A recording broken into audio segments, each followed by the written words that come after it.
जो इतनी औकात रखते हो, वो जाए गुरुओं के पास, वो जाए भगवान के पास, वो पढ़े शास्त्र, उनको रास्ते मिलेंगे, उनको रास्ते मिलेंगे। गुरु इसलिए नहीं है कि तुम्हें अच्छे रास्ते पे चलना सिखाएं, गुरु यह है कि टेढ़े रास्तों पे कैसे चला जाता है उसकी हुनर सिखाएं। शिक्षा उस शिक्षा की उसी समय जरूरत है, उस समय गुरु तुम्हारे उपदेश देंगे। तुम कहोगे महाराज हमारी जिंदगी में ये परिणाम है, ऐसा है, उस समय गुरु को बड़ा आनंद आएगा उपदेश देते समय।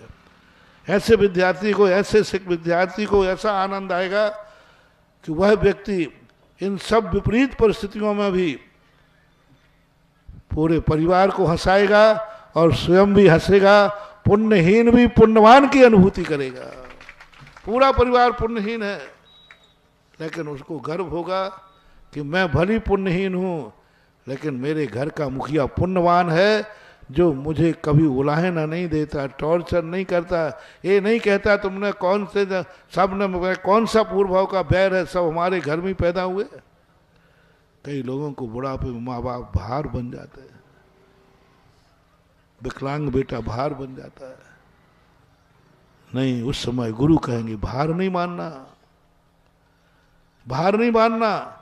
संसार में सबसे बड़े भाग्यवान तुम हो कि तुम्हारा इतना भाग्य है कि तुम अपने भाग का स्वयं खा रहे हो और पूरे परिवार को खिला रहे हो। यह है भाग्यवान की निशानी। तुम भाग्यवान किसे मानते हो? जिसके घर में सब पुण्यवान हो, उसमें तुम्हारा क्या भाग्यवान है? वो तो सब पुण्यवान है, सब अपना अपना पुण्य लेके आए, सबके अपने अपने पुण्य लेके आए, सबकी हुनर है, सब अच्छे हैं, सब विद्वान है। तीर्थंकर के घर में सब है, एक पुण्यवान है। काय के पुण्यवान है वे? भाग्यवान कौन कहलाता है? जिसके घर में सब पुण्यहीन हैं और एक के भाग्य से पल रहे हैं। मार तुम्हारा भाग्य, तुम अच्छे हो, तुम्हारी बुद्धि अच्छी है, तुम्हारा सोच अच्छा है, तुम्हारी कमाई अच्छी है, और उस समय यदि तुमने मान लिया कि नहीं मेरे सारा परिवार पुण्यहीन है, तो क्या हुआ? मैं उन्हें पुण्यहीन की अनुभूति नहीं होने दूंगा, मैं नहीं होने दूंगा अंधे को नेत्रहीन की अनुभूति। मेरा पुण्य उनके लिए इतना निछावर कर देगा कि वो पुण्यहीन होकर के भी पुण्यवान की अनुभूति करें। यदि ये तुम्हारा सोच बन जाए, जाओ संसार के सबसे बड़े भाग्यवान तुम हो।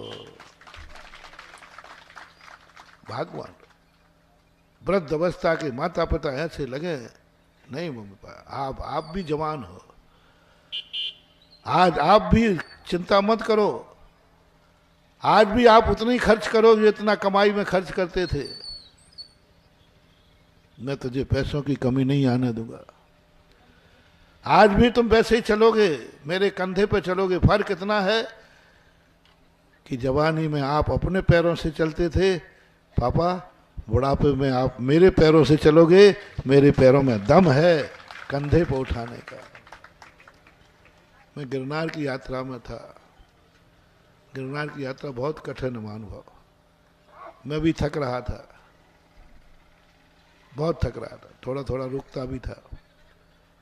एक सज्जन अपनी दादी माँ को कंधे पर लेके चल रहा था, कंधे पर लेके चल रहा था। मेरे सामने से गुजरा, उसने प्रणाम किया। मैंने कि भाई क्यों?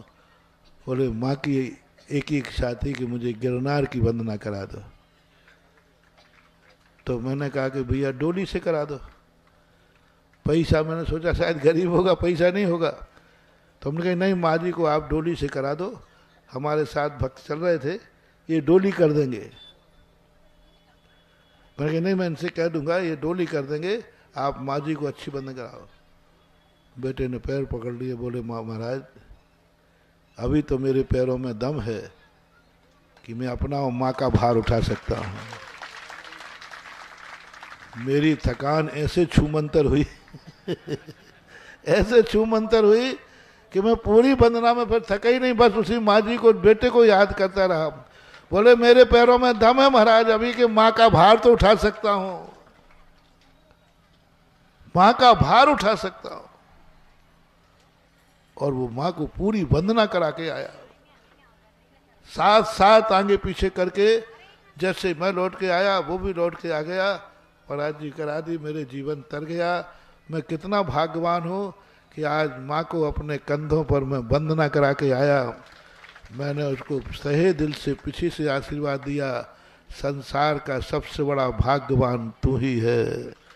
जा, एक दिन तुझे तीर्थंकर जैसे माता पिता मिलेंगे, क्योंकि ऐसा जो पुण्य करता है।